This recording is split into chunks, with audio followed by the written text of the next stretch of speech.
शरभ कुमार और तांत्रिक विस्तर, ये कवर चित्र है दोस्तों।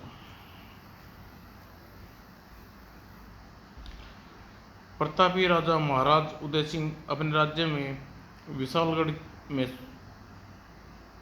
विशालगढ़ में सुखपूर्वक राज्य कर रहे थे। राज्य में हर वक्त शांति और न्याय का बोलबाला था। राज्य की शांति उस समय भंग हुई जब अनेकों प्रजावासियों ने सर्वधन से काटना से मृत्यु होने लगी। कब और कौन किस घड़ी काल के गाल में चला जाए कोई नहीं जानता था। आखिरकार दुआई हो महाराज, हमारी रक्षा करे महाराज। उधर महाराज उदय सिंह के कक्ष में, महाराज चलकर प्रजावासियों की सांत्वना दीजिए। नहीं मंत्री जी नहीं, भला हम अपनी प्रजा के सामने किस मुंह से लेकर जाएं? कहने को तो हम इस राज्य के राजा हैं, परंतु एक साधारण नाग से भी अपनी प्रजा की रक्षा नहीं कर सकती। महाराज क्षमा करें महाराज, आप अपने कर्तव्य की राह से भटक रहे हैं। एक राजा का कर्तव्य है कि संकट में समय अपनी प्रजा का धीरज बनाए रखें। आखिर मंत्री के काफी समझाने के बाद, ठीक है मंत्री जी, आप कहते हैं तो हम अपनी प्रजा का सामना करने के लिए तैयार हैं। ठीक है महाराज।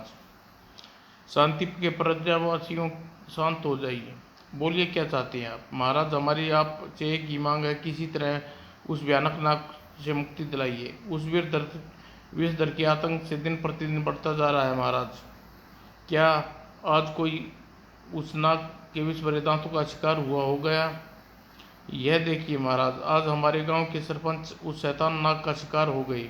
ओह महाराज, क्या या तो आप इस शैतान विषधर से छुटकारा दिलवाइए, अन्यथा हम राज्य की प्रजावासी इस राज्य को छोड़कर दूसरे राज्य चले जाएंगे। हाँ, दूसरे राज्य चले जाएंगे।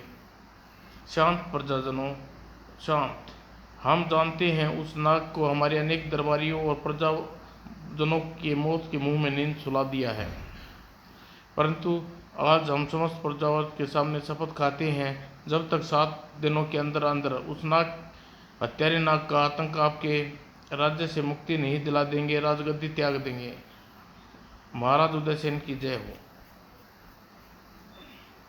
पूरे राज्य में नाग को युद्ध क्षेत्र पर खोज शुरू हो गई, परंतु सफलता न मिली। 7वें दिन, महारानी हमने आज निर्णय कर लिया, हम आज राज सिंहासन त्याग कर वनों में चले जाएंगे।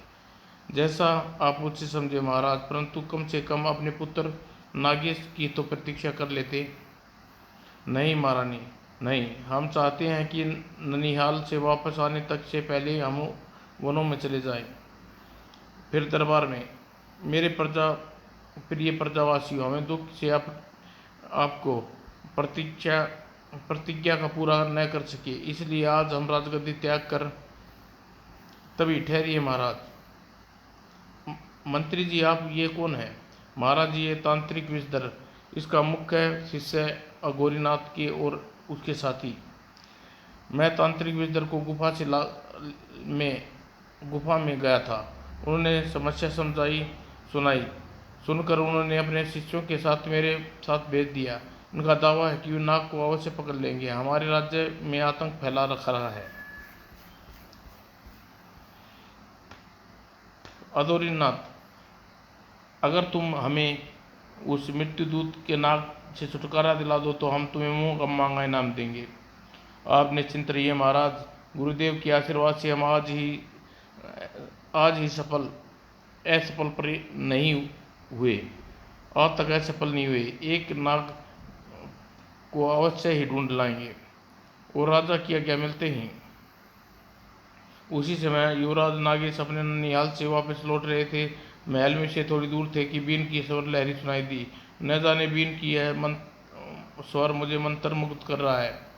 जो नागेश राजमहल की तरफ बढ़ता जा रहा था तो वो पता नहीं है, बीन स्वर मुझे पागल कर देगा, मुझे मेरा ऊपर से नियंत्रण खोता जा रहा है। और अचानक ही अपने घोड़े से उतर कर, ये क्या हुआ कुमार? परंतु नागेश को तो अपनी शुद्ध बुद्धि नहीं थी। बीन की स्वर में लहरी में थिरक उठा और राजमहल की तरफ बढ़ने लगा। और दरबार में साथियों, जोर से बजाओ। नाग इस राज्य में जिस रूप में होगा, बीन की स्वर सुनकर, लहरी सुनकर उसे यहाँ आने के लिए मजबूर कर देगी। और उसी पल सभी आश्चर्यचकित थे। नागेश, युवराज, राजकुमार, आपका अपराधी हाजिर है ना महाराज। यह वह जहरीला नाग जिसे इंसानों का रूप धरकर आपकी प्रजा को नाश कर रहा है, यह मेरी बीन की स्वरों से संबोधित होकर स्वयं ही लहराता यहाँ चला आया। खामोश,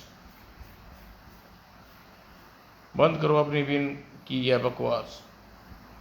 जो जो बीन स्वर बंद हुई, नागेश कटे वर्ष की भांति गिरकर बेहोश हो गया। विशालगढ़ की प्रजा चुप न रह सकी। यह सपेरा झूठा है, हम इस सहन नहीं कर सकते। यह हमारे देवता स्वरूप युवराज पर कलंक लगा रहा है। नहीं राजन, मेरी विद्या झूठी नहीं हो सकती। यह तुम्हारा पुत्र कदापि नहीं हो सकता। यह इंसानी जिस्म अवश्य है, किसी नागों की आत्मा है। चुप रहो, हम कुछ नहीं सुनना चाहते। तुम जा सकते हो। मैं जा रहा हूँ महाराज, पर एक बात कहे जा रहा हूँ, यह हर घड़ी नजर रखना, क्योंकि अगर यह सचमुच नागात्मा हुई तो इसे आठों पैर या किसी भी पल एक अपने वास्तविक रूप में आना होगा। महाराज, यह सब मेरे कारण हुआ है, मैं क्षमा चाहता हूँ। मंत्री जी, हमें आपसे कोई शिकायत नहीं है। और कुछ देर बाद विषधर की गुफा में, गुरुदेव, क्या वास्तव में युवराज प्रजा का दुश्मन है? तुम्हारे प्रश्नों का उत्तर ये देगा। कुछ भुजंग? हाँ, जब तक विशालगढ़ में जितने भी लोग सर्प से मारे गए हैं, सबका शिकार मेरे आदेश पर भुजंग ने किया है। फिर युवराज, वह वास्तव में नागलोक का युवराज है और एक इच्छाधारी नाग है। उसी की तलाश में मैंने यह सब किया है। क्या मतलब गुरुदेव? मैं तुम्हें समझाता हूँ। लगभग 2 माह पहले मैंने साधना प्रसन्न होकर महाकाल की मूर्ति बोली, विदर, तुम हमारी साधना से बहुत प्रसन्न है, बोलो क्या चाहते हो। हे महाकालेश्वर, मुझे किसी नागलोक के युवराज को इच्छाधारी नाग है उसकी नागमणि प्राप्त करना चाहता हूँ। तुम्हें नागमणि देते देते में असमर्थ है, क्योंकि नागमणि नागलोक में कुछ ऐसी शक्तियों के कब्जे में है जहाँ हमारी विनाशकारी शक्तियाँ प्रवेश नहीं कर सकती। लेकिन हम तुम्हें एक ऐसा उपाय बता सकते हैं जिससे वह नागमणि आसानी से तुम प्राप्त कर सकते हो। नागलोक का युवराज इच्छाधारी नाग आजकल विशालगढ़ के राज्य में निवास कर रहा है, लेकिन वह इच्छाधारी नाग विशालगढ़ में कहाँ है यह कोई नहीं जानता। अतः यह जानना तुम्हारा काम है। अगर तुम उस इच्छाधारी नाग को काबू में कर सको तो वह इच्छाधारी मणि तुम प्राप्त कर सकते हो। इतना कहकर महाकाल की मूर्ति से आवाज आनी बंद होगी। मैं विशालगढ़ के निवास कर रहे इच्छाधारी नाग को अवश्य ढूंढ कर रहूँगा। फिर मैंने इच्छाधारी नाग का पता लगाने के लिए एक जाल बुला भुजंग द्वारा विशालगढ़ में आतंक मचवा दिया, ताकि वे उनसे छुटकारा पाने के लिए हमारे पास आए। और अब तो तुम जानते ही हो कि यह बात जान चुके हो कि जिस इच्छाधारी नाग की हमें तलाश थी वह स्वयं युवराज नागेश के शरीर में वास करता है। बस अब उसे दिन की प्रतीक्षा है जब उदय सिंह नागेश को अपने राज्य से निकाल देगा। लेकिन ऐसा कैसे होगा गुरुदेव? ना महाराज, उसे उल्टा मुझे भगा दिया। अधूरी शक, शोक और शर्म की कोई सीमा नहीं होती। देखना, राजा का शक उसकी रातों की नींद उड़ा देगा। और विषधर का कहा सत्य था। यह इंसानी जिस्म में कोई नाग आत्मा है। ओह, यह आपका पुत्र नहीं हो सकता। यह वो है जो आपकी प्रजा का नाश कर रहा है। महाराजे का उठ कर खड़े हुए। क्या हुआ नाथ, आप इस तरह क्यों बेचैन हैं? महारानी, मैं वचन दो कि तुम हमारे प्रश्नों का उत्तर एकदम सही दोगी। मैं समझती हूँ नाथ कि आप क्या कहना चाहते हैं। आपको लगता है कि नागेश मैं असत्य बोल रही सकती हूँ। तो बताओ महारानी, नागेश वास्तव में हमारा पुत्र है?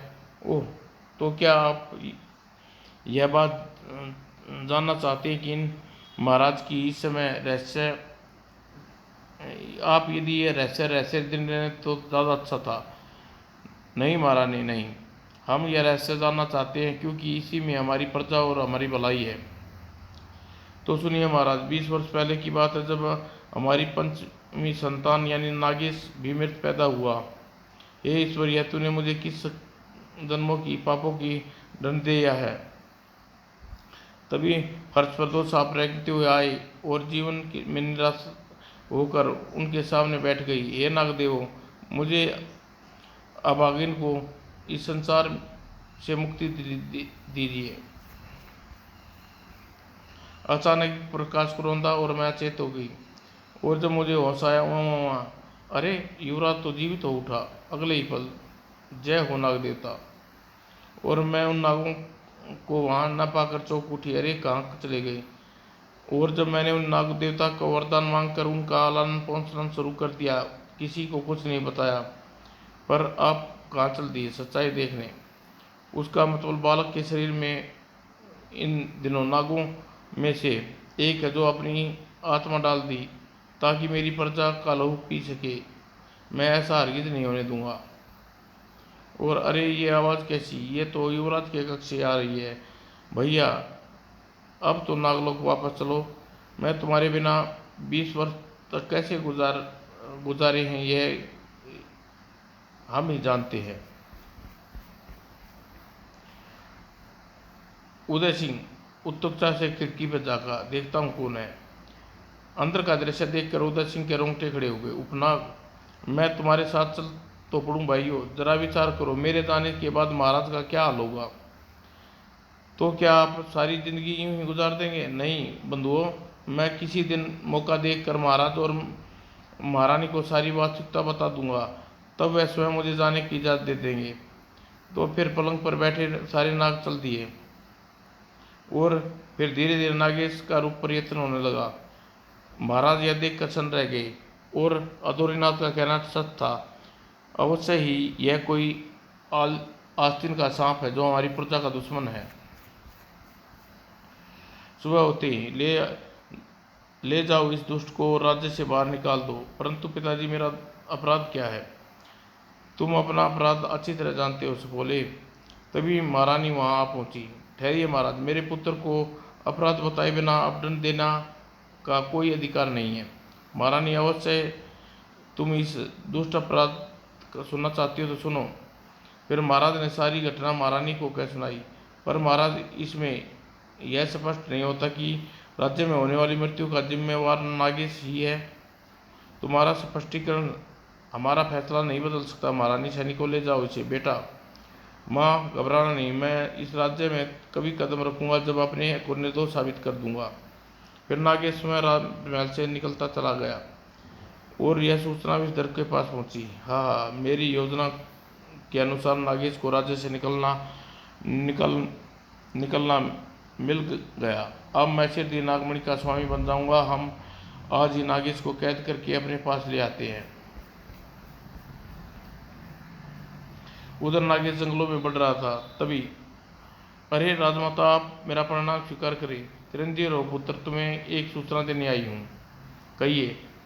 तुम्हें पृथ्वी पर रहते हुए कल 20 वर्ष पूरे होने जा रहे हैं, इसलिए तुम्हें तुरंत ही हमारे साथ नागलोक वापस चलना होगा, वरना कल का दिन बीत जाने के बाद तुम अपनी नागमणि पुनः धारण करने का अधिकार खो बैठोगे और फिर नागलोक में की परंपरा अनुसार तुम बिना नागमणि के नागलोक में प्रवेश नहीं कर सकोगे।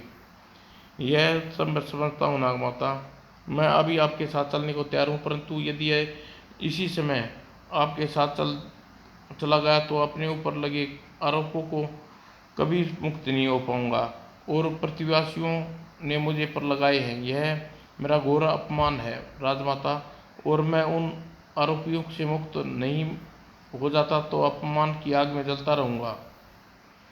तुम कहना क्या चाहते हो पुत्र। नागेश ने अपनी सारी बात नागमाता को सुनाई और उस सब को सुनने के बाद, ओह अब हम समझ गए पुत्र, सचमुच ऐसी यदि तुम वापस नागलोक चले आते हो तो नागलोक का घोर अपमान है, नागलोक की प्रतिष्ठा का प्रश्न है पुत्र। अब आप ही बताइए मुझे क्या करना चाहिए। मैं तुम्हें अपने शरीर पर ऊपर लगे आरोपों से मुक्ति पाने का प्रयास करो पुत्र।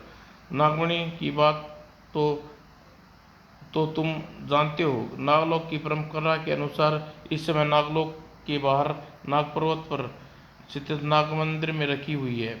20 वर्ष के समय बीत जाने के बाद तुम उस नाग मणि को नाग मंदिर से रक्षकों को परास्त करके पुण्य हासिल कर सकते हो, अथवा पुण्य तप करके। लेकिन हम तुम्हारी खरी सारी इच्छाधारी शक्ति वापस लौटाते हैं, और विश्वास है कि तुम अपने माथे पर लगे कलंक को धोकर अपने वीरता अथवा तप के द्वारा नागमणि प्राप्त कर लोगे। फिर नाग माता की आंखों से किरण निकली। और धन्यवाद माता, अब हम चलते हैं पुत्र, जल्दी ही नागलोक आने का प्रयत्न करना। और इससे पहले नाग माता अदृश्य हो पाती, अब तुम कहीं नहीं जाओगी। दोनों तेजी से पीछे पलटे। ओह दुष्ट तांत्रिक विषधर, कौन हो तुम? मुझे तांत्रिक विषधर कहते हैं। तुम जैसे अनेकों नाग मेरे सेवक हैं, और मैं तुम दोनों मेरे सेवक बनोगे। दोस्त तेरी यह मजाल मेरे सामने नागमाता को सेवक कहे। अगले ही पल मैं तुझे जीवित नहीं छोड़ूंगा। अरे इससे पहले कि विषधर संभल पाता, नागेश उछला और गले में सवार हो चुका था। अब बोल दोस्त। ओह नागेश अपना शिकंजा प्रतिपल कसता जा चला गया। दोस्त तेरे जैसे दोस्त को पृथ्वी का बोझ है, अतः तेरा अंत होना ही चाहिए। तभी गुरुदेव मुझे छोड़ दे नागेश, वरना नागमाता को मार डालूंगा। और वह तेजी से घूमा। उसकी दृष्टि नागमाता पर जकड़े हुए विषधर को छोड़ना ही पड़ा, और विषधर ने हाथ हरकत में आए, और अगले ही पल ले चक मजा मुझसे टकराने का तड़ाक। फिर नागेश मनुष्य के रूप में आ गया। नागेश अब तुम कोई अनुचित हरकत मत करना बैठना, वरना मेरा चेला तुम्हारी नागमाता की गर्दन पल भर अलग कर देगा। ओह नागमाता को छोड़ दो दोस्तों, इन्होंने कुछ होगा तो अपना सब विष तुम्हारे दोनों के नसों में भर दूंगा। तुम्हारी नागमाता को कुछ नहीं होगा नागेश, बस तुम्हें हमें हमारी एक बात माननी होगी। क्या चाहते हो तुम? तुम्हें नागलोक जाकर अपनी नागमणि मुझे लाकर देनी होगी, जिसके बारे में अभी तुम्हारी नागमाता बता रही थी। वो तो मेरी नागमणि प्राप्त करने के चक्कर में ही हो। बिल्कुल नागेश, उस नागमणि के लिए ही हमने भुजंग नाम के नाग के द्वारा तुम्हें बदनाम करवाया। अब तुम्हें नागमणि लाने से मना कर दिया तो तुम्हारी नागमाता को मार डालेंगे। ओह मैं इनकार करूं नहीं सकता, वरना ये नागमाता सचमुच मार डालेंगे। ठीक है, मैं तुम्हारे लिए नागमणि लाने के लिए तैयार हूँ।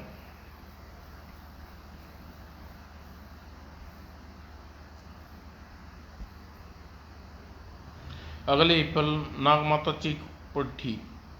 नहीं नागेश नहीं, तुम मेरे प्राणों के लिए अपने प्राण संकट में मत डालो।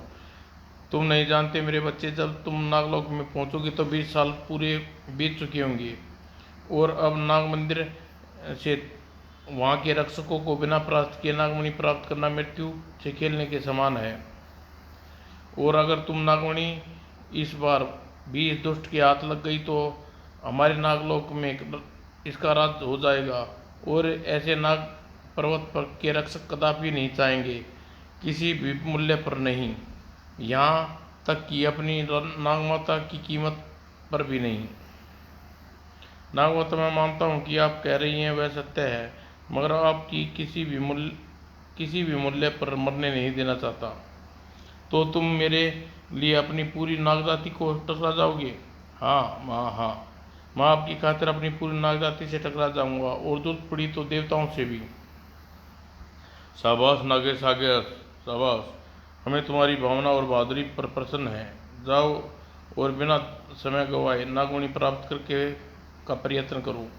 माँ मुझे आशीर्वाद दीजिए, मैं सफल होकर लेटूं। जाओ मेरे पुत्र, देवता तुम्हारी रक्षा करें। नागेश जैसे ही चलने को हुआ, जल्दी आना नागेश, और ध्यान रखना अगर तुमने किसी प्रकार की चालाकी दिखाने की कोशिश की तो यहाँ नागमाता नहीं उसकी लाश मिलेगी। मैं समझता हूँ इधर। और फिर नागेश बिना पल गवाए ही वहाँ से चल पड़ा, और फिर वह एक लंबे सफर के बाद नाग पर्वत पर पहुंचा। और जैसे ही नाग मंदिर के द्वार पर पहुंचा, कौन हो तुम? मैं नागलोक का सर्व कुमार नागेश हूँ, अपनी मणि प्राप्त करने आया हूँ। नागेश ने संक्षेप में उनसे सब कुछ बता दिया। मगर मणि तुम्हें नहीं मिल सकती शरभ कुमार, क्योंकि तुम मणि को प्राप्त करने का अधिकार खो चुके। किंतु किंतु कोई किंतु परंतु नहीं। तुम नालोक छोड़ दो। 20 वर्ष पूरे हो चुके हैं, इसलिए यहाँ के नियम अनुसार तुम्हें मणि वापस नहीं मिल सकती। बस मैंने सोचा था कि शांति से मेरा काम बन जाएगा, मगर लगता है मुझे अपनी शक्ति का प्रदर्शन करना होगा। फिर वैद्य निश्चय कर बोला, मैं यहाँ मणि लेने आया हूँ और मणि लेकर जाऊंगा। देखता हूँ मुझे कौन रोकता है।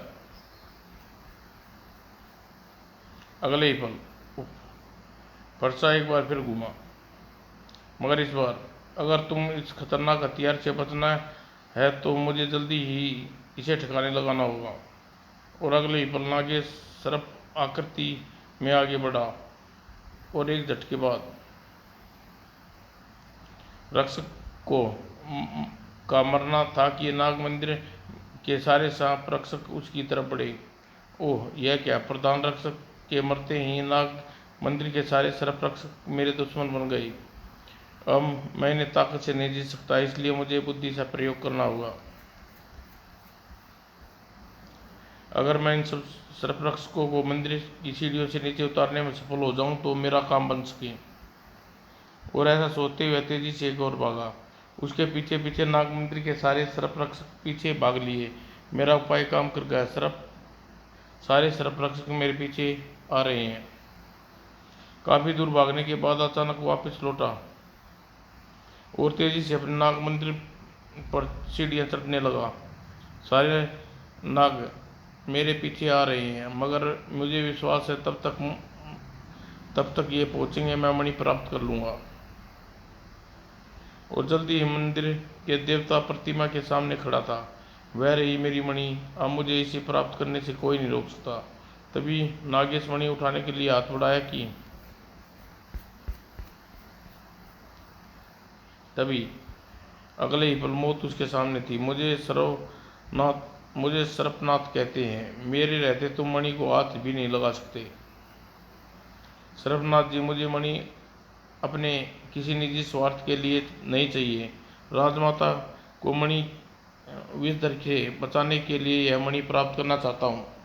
ओ, इसका तात्पर्य यह हुआ कि तुम यह मणि एक ऐसे दुष्ट मनुष्य के हाथों में सौंपना चाहते हो जो मणि को प्राप्त करके हमारी सारी सर्प जाति को अपना सेवक बना लेगा। मैं इन सब बातों को नहीं जानता सर्वनाथ। मैं सिर्फ यह जानता हूँ मैं मजबूर हूँ। मुझे नागमाता के बचाने के लिए इस मणि की अत्यंत आवश्यकता है।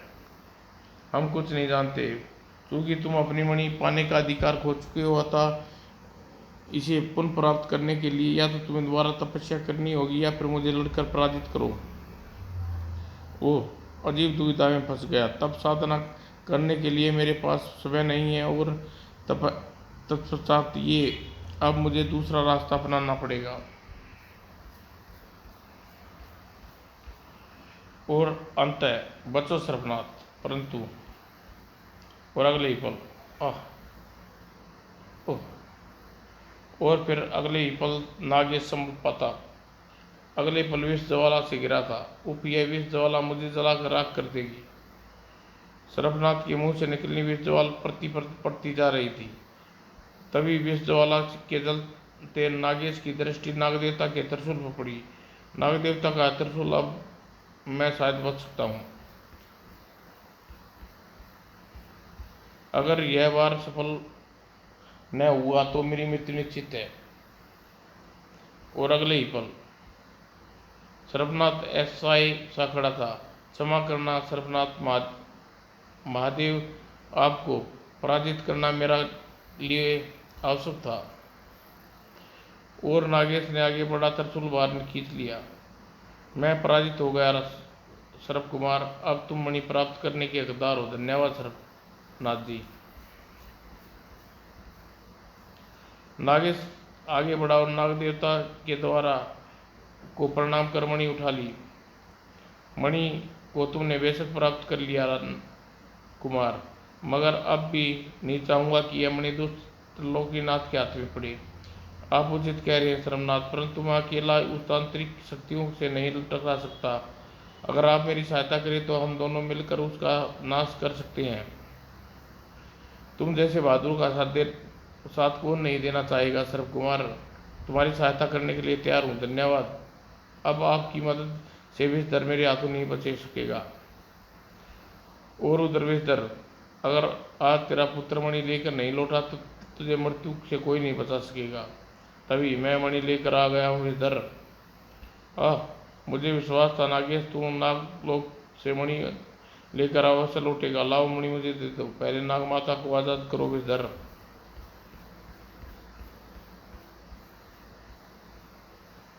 विवाद मत कर नागेश, वरना मैं तेरी नाग माता की गर्दन काट कर फेंक दूंगा। अगर मैंने बिना नाग माता को छुड़ाए नागमणि विषधर के हाथों सौंप दी तो अवश्य ही नाग माता को मार डालेगा। सोच क्या रहा नागेश, मणि मेरी तरफ फेंक या काटू नाग माता की गर्दन। अंता, यह लो मणि। हाँ, अब मणि का स्वामी हो गया हूँ। अब तो नाग माता को छोड़ दे विषधर। नाग माता को छोड़ दूँ? हाँ। मूर्ख नागेश, तुम मुझे नागमाता को छोड़ने की बात कर रहे हो, जबकि मैं तुम्हें कैद करने की सोच रहा हूँ। मैं इतना मूर्ख नहीं कि तुम दोनों को इसलिए जीवित छोड़ दूँ क्योंकि नागलोक जाकर तुम वहाँ के नागों को मेरे विरुद्ध भड़का सको।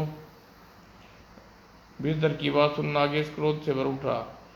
दोस्त, तू मेरी ऐसे नहीं मानेगा, तुझे तेरी दुष्टता का दंड देना होगा। और फिर अगर मैं चाहूँ तो तेरी दुष्टता का बदले तेरी नागमाता को समाप्त करके ले सकता हूँ, परंतु इस अवसर तुम्हें अवसर देता हूँ कि तुम अपने समस्त शक्तियों को मुझ में परीक्षण कर देख लो। मेरा बाल विवाह का नहीं कर सकते। हा। नागेश ने विष की ज्वाला उगेरी, परंतु व्यर्थ। नागेश, तूने मुझे सारी नाग शक्तियों का मुझ पर परीक्षण करके देख लिया, अब मेरी बारी है। अब ये दुष्ट के पास नागमणि है, इसका कुछ भी इसका बाल विवाह का नहीं कर सकता। अब दोनों मरने के लिए तैयार हो जाओ। अगले ही बलवीर दिन नागमणि संभाली। ए मेरी दास नागमणि, इसका कर दे नाश। और अगले ही क्षण नागमणि से तेजी से नागेश की ओर बढ़ी। अब मेरी मृत्यु निश्चित है। नागमणि के वार से मुझे देवता भी जीवित नहीं बचा सकते। और इससे पहले कि नागेश किए टकरा जाता, नागमणि चमत्कारी ढंग से सरपनाथ नागेश के बीच में आ निकला। और सरपनाथ, यह आपने क्या किया? यह बातें का समय नहीं नागेश, इससे पहले नागमणि वापस विषधर के हाथों में पहुंच जाए उसे दबोच लेना चाहिए। इतना कहकर सरपनाथ अपने प्राण पे गिर उड़ गए और नागेश तुरंत ही पलटा और अगले ही पल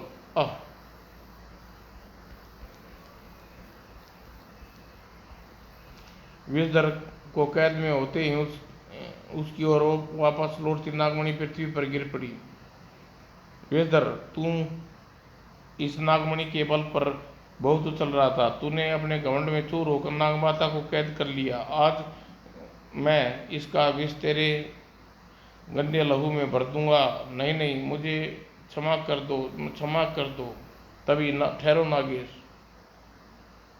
ये दुष्ट महाराज उदय सिंह का अपराधी है, इसलिए इसे दंड देने का अधिकार भी महाराज का वो है। आओ मेरे नजदीक आकर मेरे बंधन खोलो। जो कमर राजमाता। और फिर राजमाता ने नागेश को सरपनाथ के मृत शरीर के पास पहुंचे। तुम महान हो सरपनाथ, तूने अपने प्राण देकर हम दोनों के प्राण बचा लिए। और फिर यह रहा महाराज आपका अपराधी। इसके कहने पर भुजंग नाम के नाग ने अपने राज्य में आतंक फैलाया था। हमें क्षमा कर दो पुत्र, हम बिना सोचे विचारे अपराधी समझ बैठे।